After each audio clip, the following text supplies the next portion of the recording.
Something just happened in crypto that most people are going to ignore, but it could end up being one of the biggest long-term threats to the entire space. And it has nothing to do with price. It has to do with quantum computers. Circle, the company behind USDC, just announced a full roadmap for a new blockchain called ARC. And it's being built specifically to survive a future where quantum computers can break current crypto security. Now that might sound far off, but the timing here is what makes this serious. Recent research suggests that once quantum systems reach a certain level, they could potentially break Bitcoin's current cryptography in minutes, not years. And while we're not there yet, the window is getting smaller. So what Circle is doing with ARC is different. Instead of waiting for that problem to show up, they're building for it now. ARC is launching with a full post-quantum security roadmap that runs through 2030, and it's not just one feature. It covers wallets, transaction signatures, validators, and even off-chain infrastructure. At launch, ARC will introduce quantum-resistant wallets and signatures using new cryptographic standards that replace the current system that Bitcoin and Ethereum both rely on, which as of today are still not protected against a powerful enough quantum attack. Then over time, ARC plans to layer in even more protection, things like encrypted account states, validator-level security, and hardened infrastructure. So this isn't just a small upgrade, this is a full redesign around a future threat. Now there are trade-offs. These new quantum-resistant signatures are significantly larger, sometimes up to 10 times bigger than current ones, which can slow things down. But Circle is betting that optimization and hardware improvements will solve that over time. And here's the bigger picture.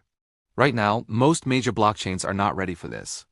Bitcoin doesn't have an active migration plan, and Ethereum is still in the research phase, which means ARC is positioning itself ahead of a problem that everyone else is still debating. And there's one detail that really stands out. Any wallet that has already signed a transaction has exposed its public key, which means in a quantum scenario, those addresses could theoretically be targeted first. That's what's known as a harvest now. Decrypt later risk. And it's something security researchers have been warning about for years. So when you zoom out, this isn't just about a new blockchain, it's about the next phase of crypto security.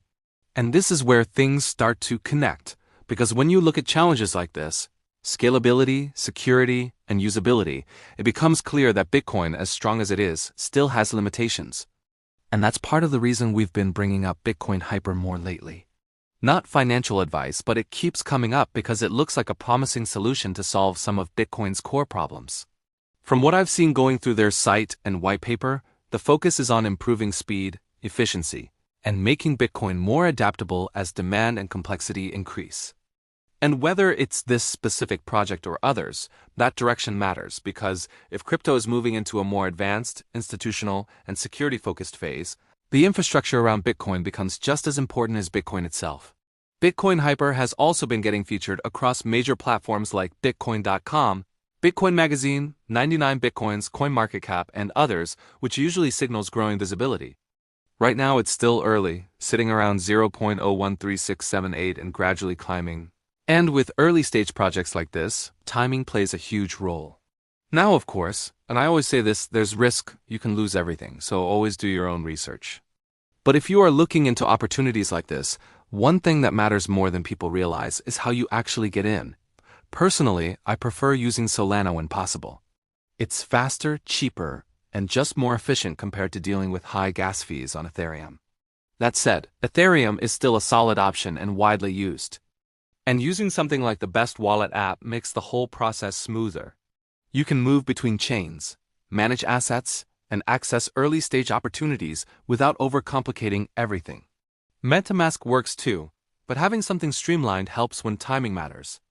But bringing it back to the bigger picture, this isn't a problem for tomorrow. It's a problem the industry is starting to prepare for today. And the projects that prepare early are usually the ones that last. Not financial advice, but this is one of those shifts that's easy to ignore until it suddenly isn't. If you want more updates like this, make sure to follow. We'll be back with more soon.